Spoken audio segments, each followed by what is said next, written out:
Bonjour tout le monde et merci pour vos retours chaleureux à la première vidéo. Après cet automne à Tokyo, il est enfin temps de bouger. Mon plan pour ce voyage, c'est de faire le tour de l'archipel nippon. On s'était quitté début janvier en hiver, maintenant direction le nord.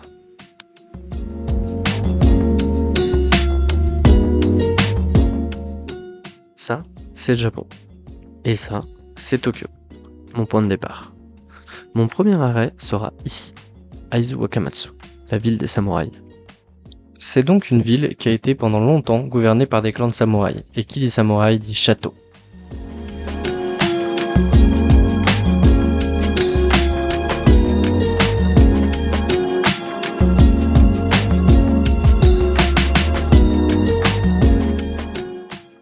La ville a gardé son charme d'antan avec de vieilles rues et d'anciennes maisons de samouraïs.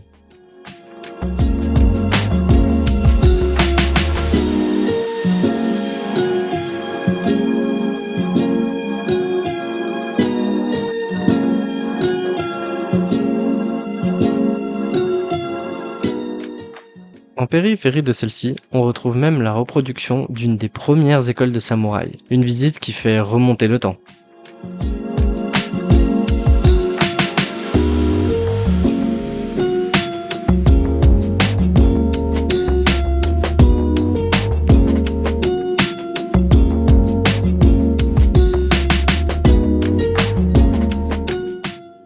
Et comme trancher de tête ça peut être fatigant, il y a dans les montagnes environnantes un petit village thermal où on peut profiter de nombreuses sources chaudes pour se détendre.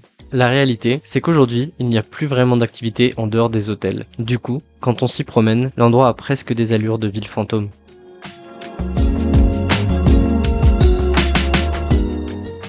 Pour revenir à Aizu et au-delà de son attachement aux samouraïs, la ville compte aussi quelques belles richesses culturelles comme le Sasaedo, un temple à la structure hélicoïdale unique au monde qui, sous la neige, prend une allure presque mystique.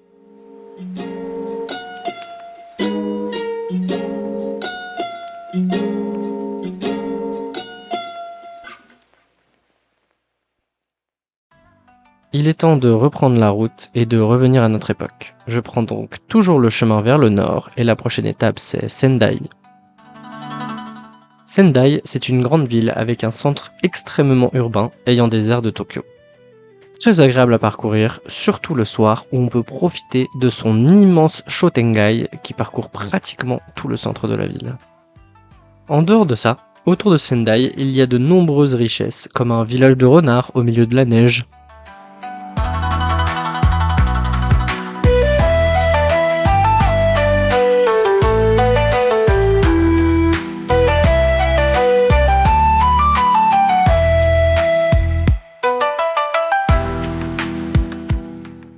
ou encore et surtout sa côte maritime où se trouvent ses plus beaux paysages, avec notamment le célèbre mini-archipel de Matsushima, qui est tout aussi beau sous le soleil que sous la neige.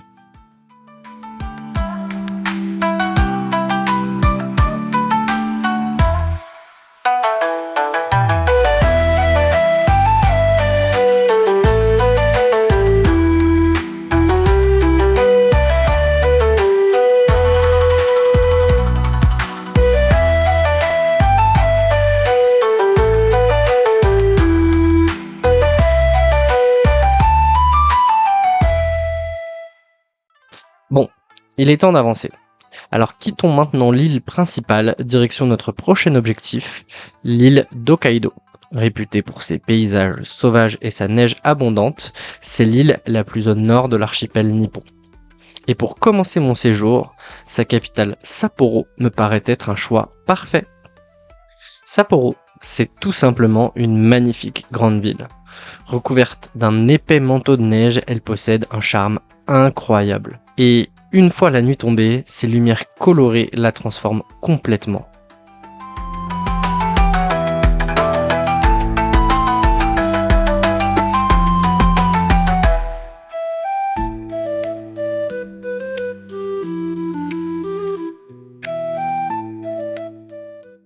Je m'y suis rendu début février pour le Yukimatsuri, très célèbre festival. Au rendez-vous, sculptures de neige et de glace dans la ville, dont une bonne partie représentant des éléments de la culture japonaise ou encore des bâtiments.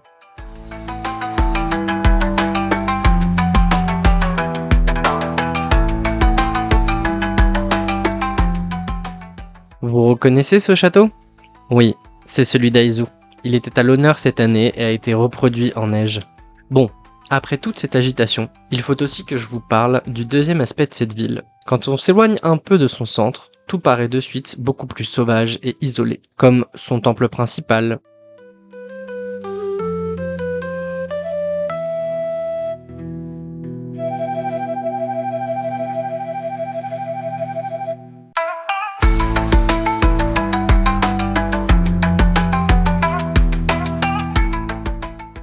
Ou encore ce parc complètement désert avec un lac recouvert d'une épaisse couche de neige. Je ne me suis jamais senti aussi seul au monde et c'est une sensation incroyable.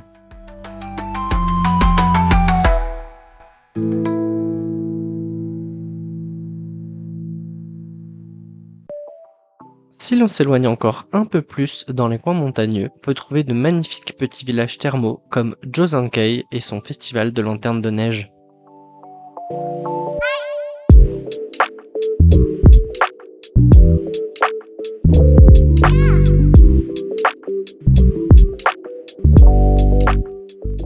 J'y ai aussi visité un cimetière avec des statues moai et un cercle de pierre parce que pourquoi pas.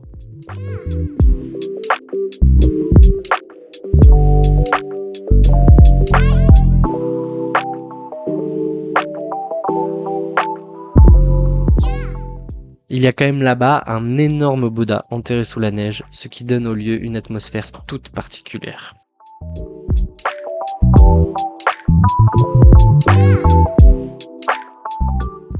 Mais les deux lieux les plus touristiques proches de Sapporo sont sûrement Otaru et Shikotsu. Otaru, c'est une ville portuaire qui possède des bâtiments d'époque et une atmosphère très occident des années 1900.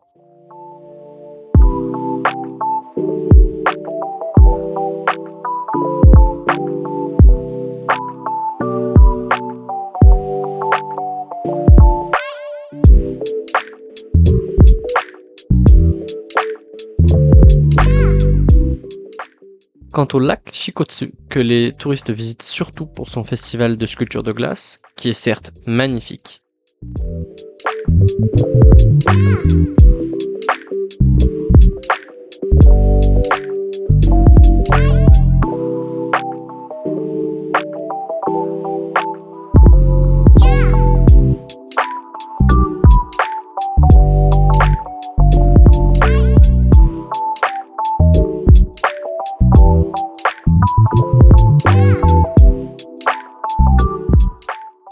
Mais le lac en lui-même m'a laissé une plus forte impression, à la fois gigantesque, calme et imposant.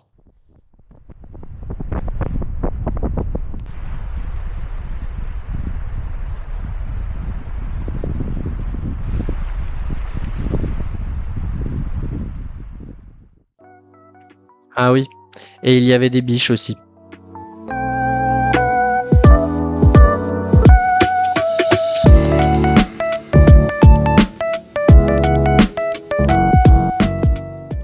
Et bien sûr, tant qu'on est dans le nord, pourquoi ne pas explorer l'île et pourquoi ne pas aller tout en haut, à la pointe du territoire?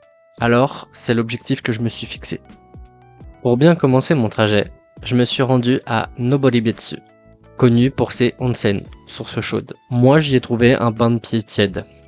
Ce qu'il y a surtout là-bas, c'est tout un tas de statues de démons japonais, ainsi qu'un mannequin animé d'Enma, le juge de l'enfer dans la mythologie japonaise.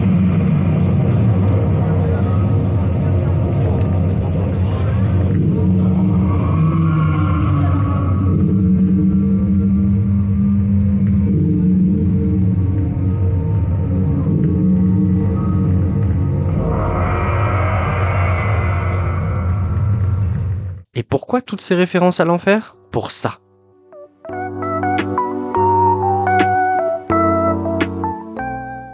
La vallée de l'enfer. C'est une carrière de soufre, puisque toutes les sources chaudes de la vallée viennent de sources de soufre. Et oui, ça pue.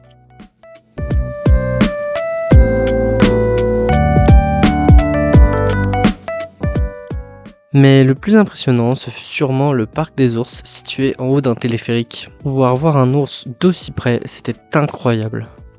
Et le plus improbable dans tout ça, c'est que j'ai pu parier sur une course de canard.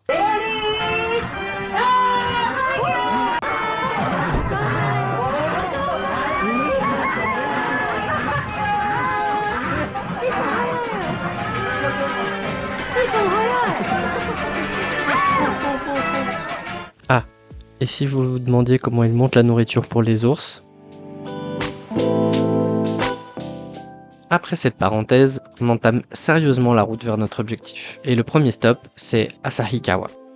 Il y a un zoo qui fait parader ses pingouins. Je n'ai pas grand chose d'autre à dire sur la ville.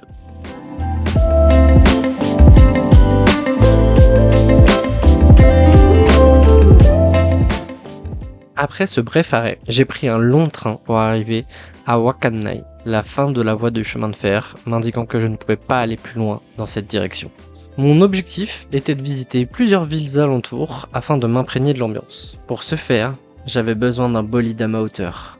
Après avoir pris la route avec ma caisse à savon, j'arrivais vite à ma première étape et déjà l'ambiance était particulière. Une petite ville paraissant vide avec une toute petite gare. On aurait dit que le village était abandonné, mais quand je suis arrivé à mon étape suivante, là, ça m'a frappé. Imaginez-vous, dans un jeu vidéo, quand vous allez voir ce qu'il y a au bout de la carte. C'est ça l'ambiance que j'ai ressentie. Cette sensation qu'il y a des maisons et des éléments présents, juste au cas où quelqu'un passerait vérifier s'il y a bien quelque chose. C'est une sensation très particulière, à la fois mélancolique et apaisante. C'est dans cet état d'esprit que je me suis dirigé vers mon dernier objectif, le point le plus au nord du Japon. Cette fois-ci, c'est le bout physique de la carte que j'ai touché. Et le fait de voir ce monument qui indique le nord et au-delà l'océan sans rien à l'horizon, c'est impressionnant. Après avoir atteint le point le plus au nord, il était maintenant temps de prendre la route vers le sud du pays. J'ai donc entamé ma descente. Mais avant de quitter Hokkaido, il me restait quelques arrêts dans le sud de l'île. Mon premier arrêt en redescendant, c'était un des objectifs principaux de mon voyage.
Ensuite, place à un moment plus calme, le parc d'Onuma, où j'ai pu profiter de son lac et ses petits îlots formés par différentes coulées du volcan encore actif en son amont.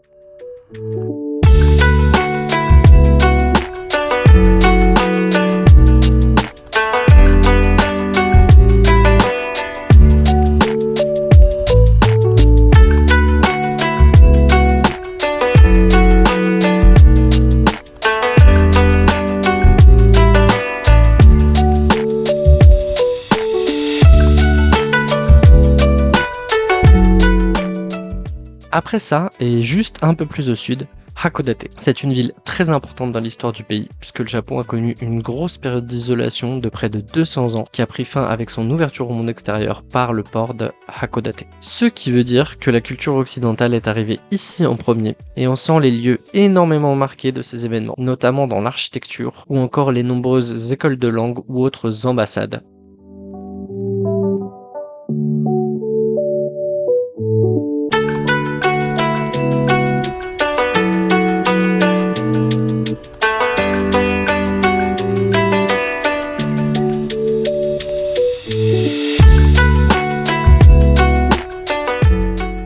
Il y y avait d'ailleurs érigé un fort en étoile censé montrer au monde la force du Japon, ainsi que gérer ses échanges vers l'extérieur.